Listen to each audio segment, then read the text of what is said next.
let me change subjects a bit. I've said this week that I think, you've seen the stuff we've been doing on the project this week. Mm-hmm. I think we are bringing a stick to a missile fight. Yep. Yep. And I asked the radio audience yesterday, do you believe in evil? Yeah. Do you believe that what's happening in the Middle East is evil? Do you think that you can see evil in our society right now? If your answer to that is yes, you cannot fight it as a man. Yeah, that's we right. We won't win. That's right.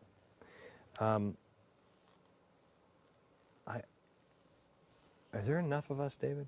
Have enough of us turned to him yet? You bet. I'll always go back to what Elijah did with his servants. Said, "My gosh, we're surrounded." He said, "God, open his eyes. There's more up there with us than are with them." And so there's always more, but it's always a spiritual battle. We're told in Ephesians we don't wrestle against flesh and blood, it's principalities, powers. I go back to something that happened in the book of Ezra when God's people were going back to try to retake what God had given them, but it's all been tore up. It's not the way it used to be. It's all problems. They stopped and had a time of prayer and fasting before they left the river, because Ezra said, "Look, I told the king I didn't need his troops because God's going to be with us. My gosh, we better get a hold of God and make sure he's going to be with us." And so they stopped at the river. They set aside a time of prayer and fasting. They got back, and sure enough, God was with them, and all this stuff happened. But I think the key part is that time of prayer and fasting that they had before they went any further. They talked well. They made a good boast that God's with them. But that prayer time is significant. Can I ask you something, David? I'm a guy, I've fasted and prayed where, I will eat lunch and then I won't have anything until the next day, lunchtime or dinner time. But 40 days, I don't even know how to do that. How do you do that? Well, there's different kinds of fasts in the Bible. There's what's called a Daniel fast, where the Daniel, it's kind of what happens at Lent. You give up something really special to you for 40 days. So for 40 days, you're a Coke drinker or whatever. You give up Coke, and every time you have a desire to have a Coke, you say, "Oh, wait, I need to be praying right there." So you take that desire for whatever you give up and use it as a time of prayer, a time of replacement. If you're fasting and it doesn't cause you to think about praying, then you need to fast something else and something more. Okay. So there's a Daniel fast where you can give up, as Daniel did, dainty foods of the king.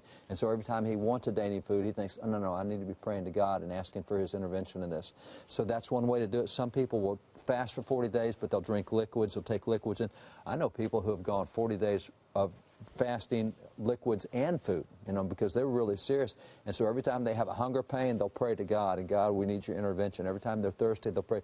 And so whatever it is, you need something that when you give it up, and a lot of times in Lent this doesn't work. We give up something symbolic and we don't ever think about God. I can't give up watching clips from Obama. Yeah, exactly. You don't. Of course, I might think about that a lot and give prayers thanks, but it's got to be something that'll cause you to think, "I want this. Okay. Oh, wait a minute, I can't have it because I'm praying." Can you just take us through, up on the set we have Washington praying, and I talked about that earlier this week. Yeah. That was the moment where, somebody who watched that said, "We're on the wrong side," because the man prays. Potts. That's right. Yeah, he knows. You listen to a guy pray like that, we're on the wrong side. That's right. But this is not unusual to fast and pray. It just is now. This is a really interesting point, because if you go back, we talk about the pilgrims of Thanksgiving. We forget the pilgrims also had a day of fasting, because after they had that great Thanksgiving, the next year they get hit with a drought and they don't have rain, and if they don't get crops and harvest, they're going to be back in a dying season. So they called in the springtime, after they had missed all the planting rains, they called for a day of prayer and fasting. They did that, and it's significant that almost instantly after they had that day of prayer and fasting, storm clouds came in, and instead of the normal thunderstorms they have up there, it was very gentle rains, very soft rains, got their sea. Indians came to them and said, "We saw what you did. We saw you pray and fast. We saw rains we've never before seen at this time of year. It always destroys our crops." He said, "We want to know this God you were praying to." And so it was that time of prayer and fasting that actually opened up a great relation to those guys. They had the longest lasting treaty in American history.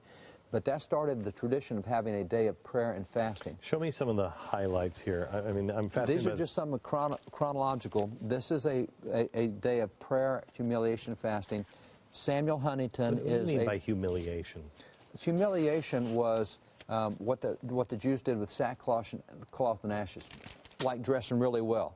I'm going to make myself look really ugly. I'm going to tear my image down. People are going to look and say, "What, man, you look really bad."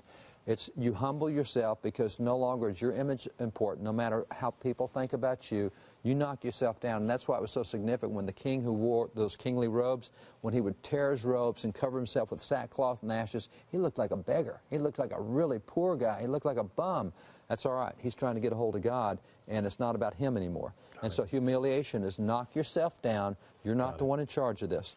So humiliation, fasting, and prayer, what they did was you shut down all business on that day. No businesses were open. You spent the whole day getting a hold of God. You went to church. You had a time of praying and fasting together. And this is a signer of the Declaration. He's a general in the Revolution. This is 1789. So this is right at the start of government. We're doing this one. This one is 4 years later, 1793. John Hancock. And again, it's a day of fasting, humiliation, and prayer. So serious, get a hold of God time. 2 years later, 1795, Samuel Adams. Fasting, humiliation, and prayer. Humiliation is probably the key here for the United States of America. Yeah, humble yourself. Yeah. Well, the famous, I'll go through, here's another signer of the Declaration. Here's one of Washington's generals. Here's one of the famous ones, though. Here's Abraham Lincoln. Abraham Lincoln, this is a day of prayer and fasting. He says, we've forgotten God. We've been so prosperous, so bountiful. We're so stuck on ourselves. We think we're so great. And we have to knock ourselves down and get a hold of God again. And so Lincoln had great spiritual insight at a time when the nation really was doing well. I know Mitt Romney wasn't your first choice, nor was he mine. He was my third. I am to the point to where, I think God is trying to make this so clear to us that if it happens, it's His finger. Yeah. Because, boy, nothing looks good. Right. And yet, everybody I know who I consider a spiritual giant feels good. Mm-hmm. And it bothers me that I feel good because I'm like, there's no reason that I should feel good on this. But the one thing I want to talk to you about is, I know I did a special, I don't know if you saw it, David, a couple of weeks ago on Mitt Romney, where we exposed some of the stuff he does in private. That's right.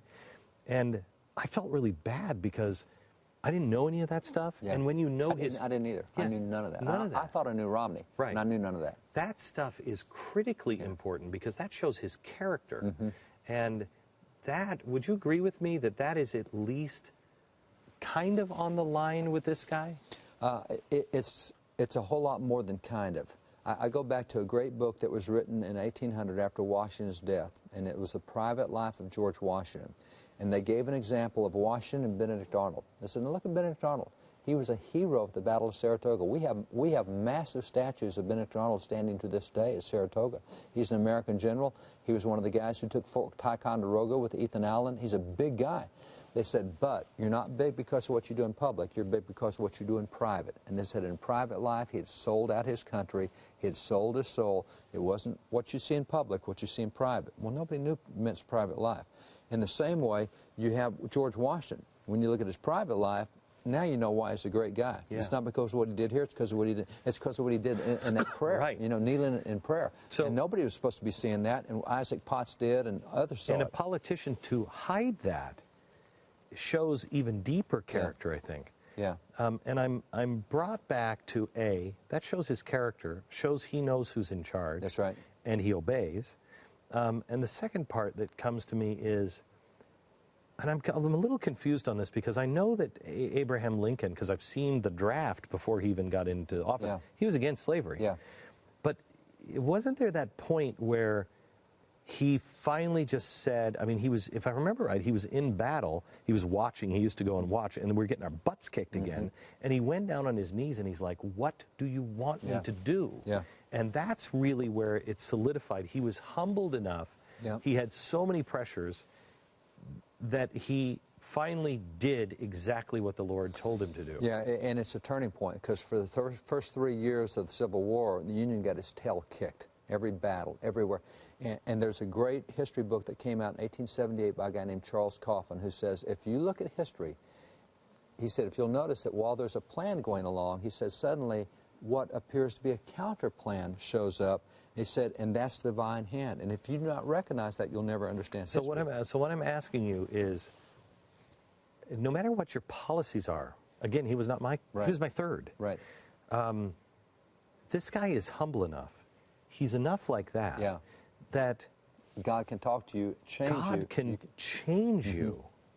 You agree with that? I agree with that, and the fact, several things stand out to me. The fact that he's willing to help people so often, so much, and keep his mouth shut about it, and not even let other people know about it. And we had to work hard to find out his private life, Right. all the charity, all the good he's done, Right. all the ministry he's done, all the good he's done, and praying with other people. You know, he doesn't talk about that. Never. Number one, that tells you he does hear, you know, that he's got a heart that's tender toward God.